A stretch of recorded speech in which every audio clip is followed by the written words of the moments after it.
So, pour les interprètes, il y a la cabine.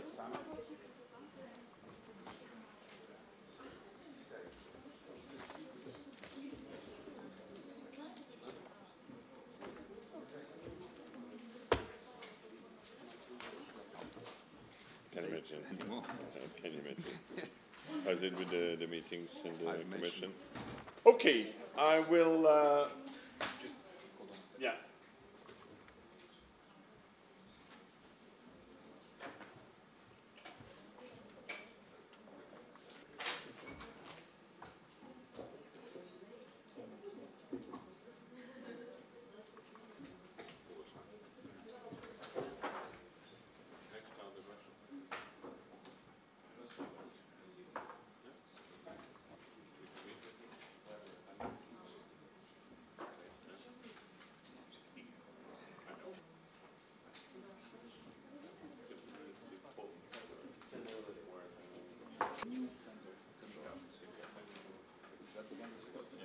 Normally, I should still be at least for 1 year. I'm Michel Plumley. Yeah, if you'd like to translation, better to have it. It's okay? Fine? Okay. So, Michel Plumley. I could tell one of your colleagues that I'm British, French and Belgian, and I have 3 passports. Okay, my mother was Franco-Belgian and my father British. Okay, I am a former journalist. I say former, by the way, we always stay a journalist. I used to work in the Belgian radio TV station. I worked for the French Radio France as well. And I am since 89, actually since 84 in the European issues, because I started to work with the Portuguese and Spaniards applying to join the European Community, 84, and they joined in 86, but definitely. In 89, I started to work in the European Parliament as a press officer. So I'm a press officer. For 10 years, I was working with the French members of the Parliament elected from 89 to 99, like Michel Rocard, Elisabeth Guigou, Pierre Moscovici, the current French commissioner, Claude Chesson, and so many other ones, Jacques Lang, and so on. So rather on the socialist side, the French socialist side. Then, in the late 90s, I started to work on enlargement. That's where I started to try to learn Polish, because I chose the language of the main candidate just to try and manage. And finally it was hard, but okay, I could manage after a few years. And definitely at the beginning of the 2000, we launched in the Parliament seminars, workshops, training sessions for journalists from the candidate countries and then the becoming member states later on in 2004, as you know, and for the Bulgarians and the Romanians in 2007, and the latest one, the Croatians, last year. Now, we were the first before the Commission and the other ones, and so they copied very well, and that's the very good reason why you are here and you can be invited. And you're not the first, you're not the last. We had lots of journalists from the different candidate countries, and now the neighborhood policy and the partnership we have, because we are working with groups of Russian journalists as well, but Armenian, Georgian, and other ones, and even the south part on the Mediterranean side with the Egyptian and the South neighborhood policy. So those are my responsibilities now. I'm in charge of the seminars workshop with the journalists coming from those areas, and in a general approach from what we call the pays tiers, the countries out of the European Union. By the way, but that's in another life. Michel, excuse me. You can ask you please. To sit. Okay, wonderful. It's better for me as well.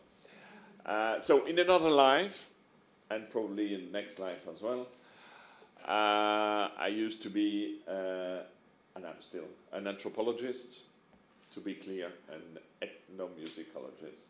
So I worked in Portugal, in Spain, in India, Indonesia, immediately after the university in the 70s and beginning of the 80s, so right before covering the European issues, and while I will be retiring, I'm probably going back to that activity, and probably in Indonesia, something like that. So it's quite an atypical plan. But now, the Parliament. The Parliament, I told you about the different premises and so on. So the Parliament is elected every 5 years. Okay, May, June, rather. This time it was May because they wanted to have time to set everything, and because they wanted to be in time for the election of, or the choice of the President of the European Commission.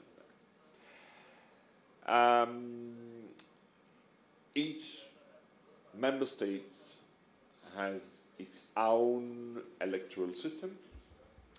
The only thing is that the elections are to be held the same day or close to the same day, absolutely everywhere in the 28 member states. And it will be exactly the same for the other one, joining after, including Scotland, if Scotland ever would apply after a yes vote or no. In exactly 8 days, we will know. But that's another point. If Ukraine is applying in some years, it will be the same. You will elect the members to the European Parliament shortly after the accession. Well, it normally starts with the members of the national parliament being delegated to the European Parliament until you have the proper European election in your country as well. They are constituting political groups, political families. Now, I have to tell you, it's quite fresh, because May, June is not so far ago, and we had the summer break anyway. The political groups have rather deeply changed after the elections. But anyway, you have what we call the 3 mainstream political families that are rather pro-European. We have first the EPP, the European People's Party, which is the Christian Democrats, the conservative, let's say. Then we have the Socialists and Social Democrats, which is the second political group. Now, we had, and we are no longer having in the same place, we had the third group, which were the Liberals, which are quite pro-European as well. but they became the fourth group of the parliament since the constitutive in July, because the third group this time is the ECR, which is the European Conservative and Reformist.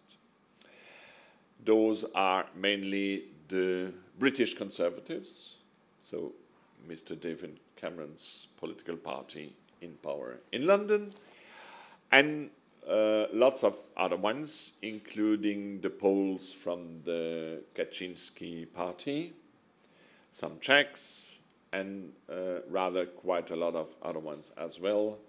There are almost 70 members, and this is one of the first signal after the European elections in May that the Eurosceptics or the nationalists have raised quite a lot in the new parliament. Petco is the first time you come to the parliament after the elections, but it means that the parliament is definitely different in its political components and probably in the proceedings that we will have during the mandate of 5 years, for sure. I'm not too quick for the... It's okay? Okay. Now, after that we have the Liberals. They are chaired by a famous former Belgian prime minister, which is Guy Verhofstadt. He has lots of ambitions. He's very much pro-federalist. By the way, as is the chair, the president of the Socialist, which is Gianni Pittella, an Italian from the Partito Democratico.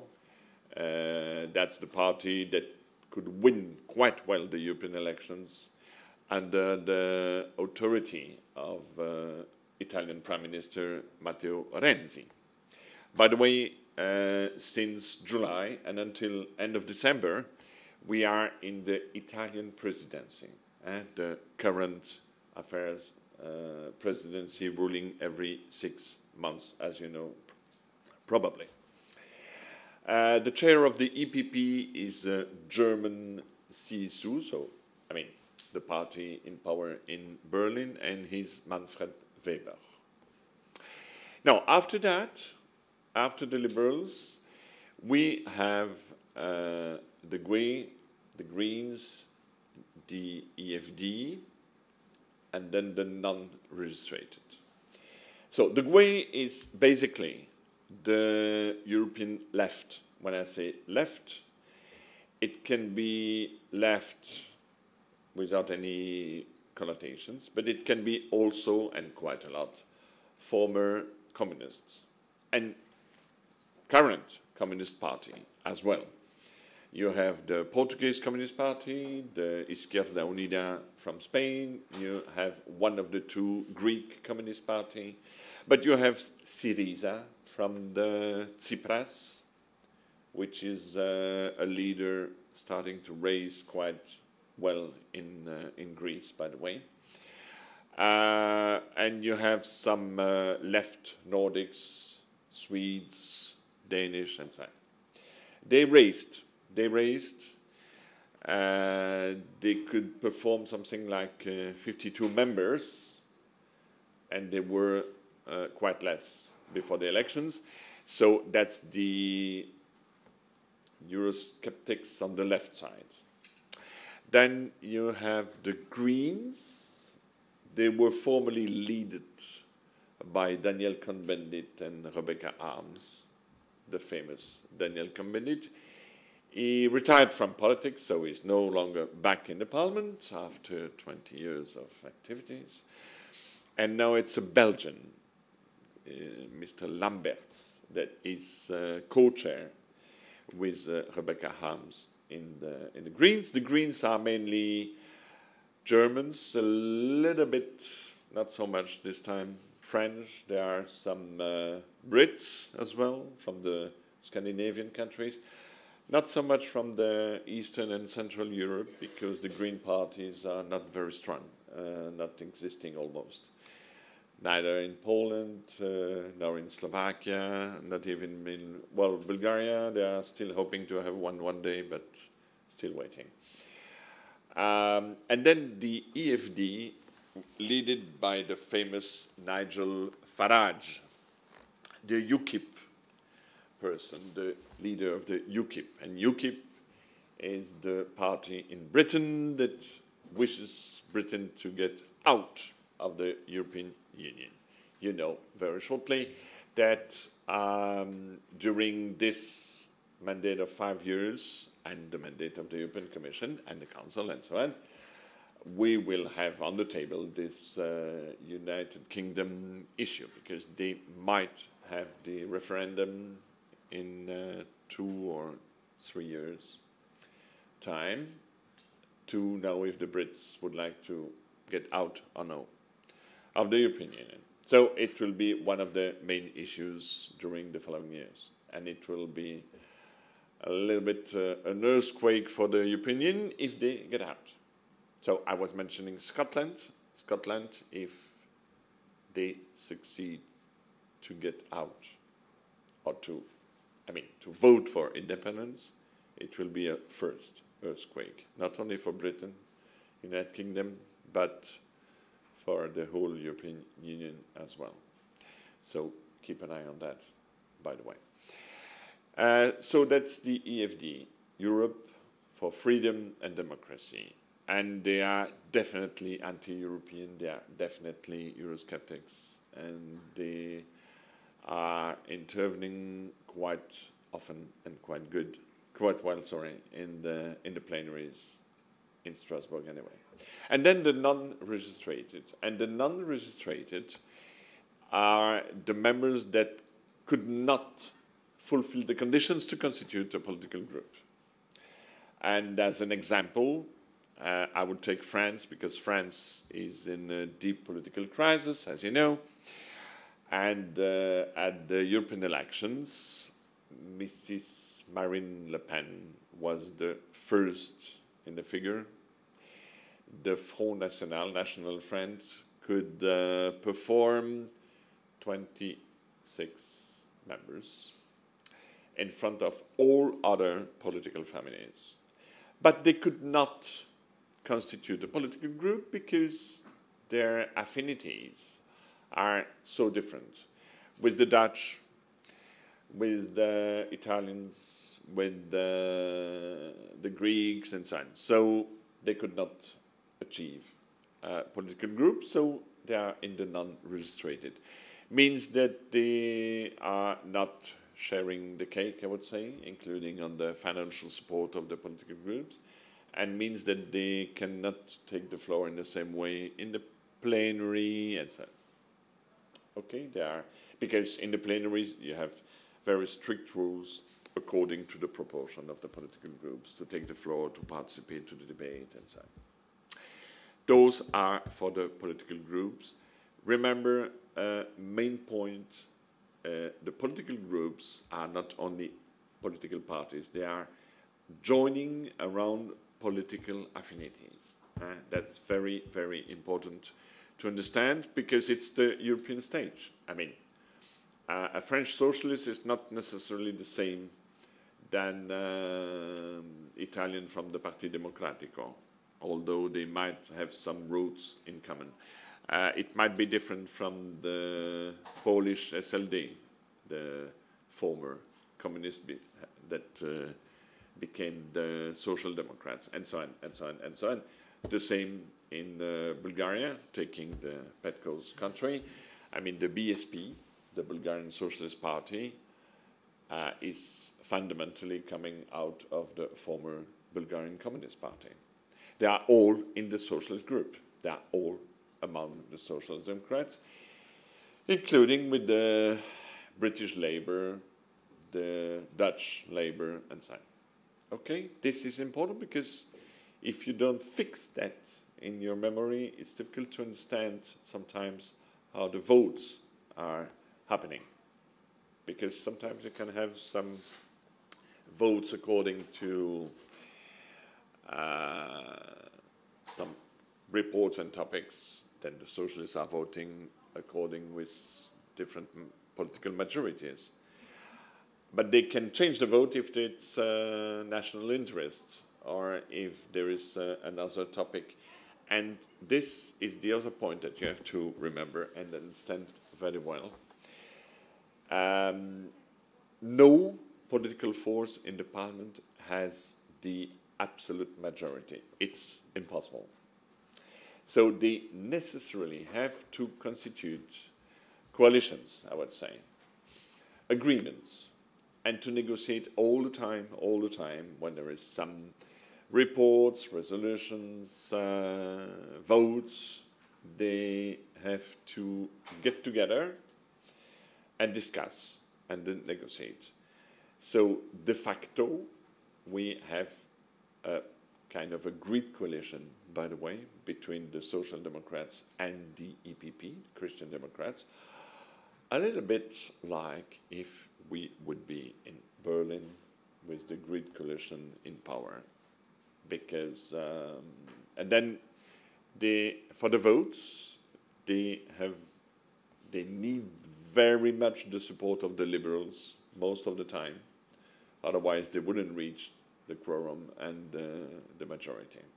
The same in the committee meetings. It's a little bit early to say because, I mean, work is starting now. We had the very first meetings of the committees last week after the votes. So no reports yet, no real trends. It's slightly too early to get a good assessment. But we know that it will be quite difficult sometimes because indeed the ECR, being the third group, will probably not always agree to support what could be proposed by the two other groups, and so on, and so on, and so on. So the votes in the committees and in the plenaries will probably be very often quite tight, quite with a narrow margin very clearly. And I mean, I take an example. Okay, it will not be in the following 5 years probably, but the parliament has the power to vote an asset for any treaty for the accession of a new member state. Okay, we voted for the 10 new member states before the ratification process is taking place in the different member states. The first vote is in the parliament.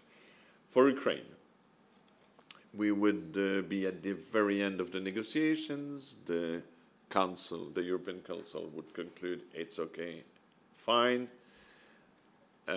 We go to the final process, and the date is fixed for the accession of Ukraine to the European Union. Before that, the treaty of accession has to be approved, sure. It has to be entitled by the different member states, but the first step is always the European Parliament. And, okay, I'm not imagining anything specific, but the majority for the joining of Ukraine into the European Union might be according to different influences, according to different IDs, and so on, and so on, and so on. If Turkey would like to join and be at the time of the accession, well, the vote might be extremely difficult as well. Just as an example, nothing more than an example. Another point, it's the same requirement when the famous transatlantic treaty will eventually be concluded. It has to be approved by the European Parliament as well. I mean, between the European Union and United States and Canada on the other side. You know. By the way, I'm just wondering if Mr. Rossetti is still in the political group, because this is strange. He should be, but since 21 member states proportionally. Now, anyway, as long as the Lisbon Treaty is available. I mean, if there is no changes, it keeps and remains 751. That means that it will be part of the negotiations. If Ukraine is joining, so some other member states have to less members. Yeah, as far as the Lisbon Treaty is going on, and there is no new provisions. It will be part of the negotiations. It will be part of the accession treaty. I mean, it was the case with the Horvatia, with the Croatia. So they had to reshuffle, and some member states lost 1, 2, or 3 members in the whole set, because they had to come back to 751 anyway. But the base is the proportion of population. Well, it's supposed to be. It's supposed to be with 2 extremes. I mean, a member state cannot have more than 96 members, and the smallest ones cannot have less than 6 members. Otherwise, Malta or Luxembourg would have just 1. So 696. And the first are the Germans, sure. Yeah, that's understood. And the other question is, to form a fraction or a group which has title to some budget and so on, do you need more than 1 country in that fraction? So it should be represented by... To form a political group, definitely, and that's the reason why Marine Le Pen couldn't succeed, you have to get minimum 25 members from 7 different member states. So 25 she could have. Sure, she's herself with the Front National 26. But the problem was to join members representing 7 different member states. This is much more difficult. And that's, okay, obviously the reason not to have small, tiny groups and so on. To get it, I mean, to rationalize a little bit the whole organization.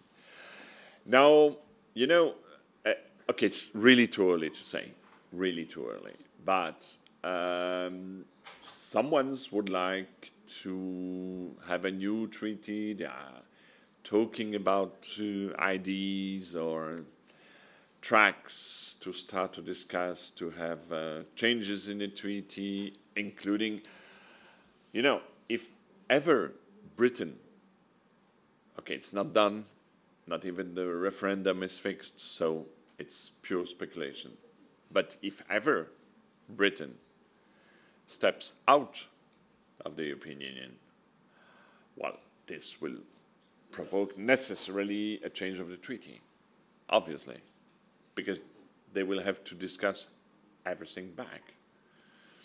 They might wish to keep the internal market or the access to the internal market and some other part of the treaty as well, and part of the communitarian policies, and nobody knows. It's really difficult to say. But anyway, for sure, this is absolutely for sure. If they get out, then it will be a change of the treaty. And by the way, I was mentioning, because I'm really, I mean, drawing your attention, not only on Ukraine and Russia future, because this is, of course, one of the main points as well for the European Union. But if Scotland definitely votes yes to the independence in 8 days, I mean, it will be consequences like waves, because it will have some other direct influence on, I mean, Scotland will have to apply like a candidate country. There's going to be a reshuffle. Yeah, and then it will be anyway a reshuffle for Britain as well, and Britain as member state of the European Union anyway. So it's and it was very obvious 2 days ago when the first polls came out for the first time saying, the yes is ahead. We had a press briefing in the European Commission, and the poor spokespeople, were in a total incapacity to answer or to address the questions of the journalists, because so strangely, neither the European Commission nor the European Council or the Council of Ministers have ever imagined that they should definitely think about a B plan. Yeah, so, okay. So, suspense.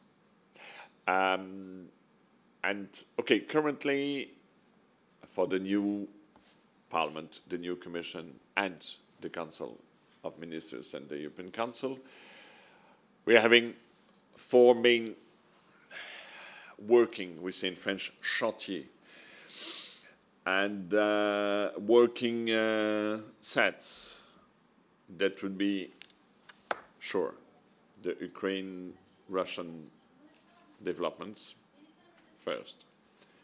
Second, anyway, still the economic and financial crisis and still the consequences. Second, the Middle East, the evolution in the Middle East, because it's affecting directly European policies like immigration and things like that, and the jihad that can influence external policies of the European Union directly, and then the whole question of Britain and the changes of treaties as well. So those for the 5 years are potential huge, not only crisis, it's more than crisis. Huh? Does it entail that too much has been changed to lure the Britain in? It's a huge debate. You should have it with the members and the politicians. It's a long story. I mean, it started in '73 when they joined. So whether they should have been accepted or no, it's too late anyway. It's a huge evolution. I mean, I'm British as well, okay? I was born a few years after the end of the war, so for me, I mean, I'm a truly pro-European, full stop. But something is sounding strange if Britain is getting out of the European Union. But lots of Brits are no longer having any problem with that. It's a huge debate. It's really a deep debate. Because if one member state is in a capacity to get out of the European Union, why not another one? A second one. That would be, but finally, why not? So it's not the question of greater convergence between the continental and lesser convergence between the continental and Greece, but just a precedent. So if any other state would... It's a precedent. First, it's a precedent. They will try to say, but it's Britain. Britain's different than any other one, and then maybe. But anyway, it's a precedent. Yeah, sure, of course. And one of the biggest one. It's not Portugal or Malta. Britain is the third or fourth economy in the European Union and the internal market. Sure. Yeah.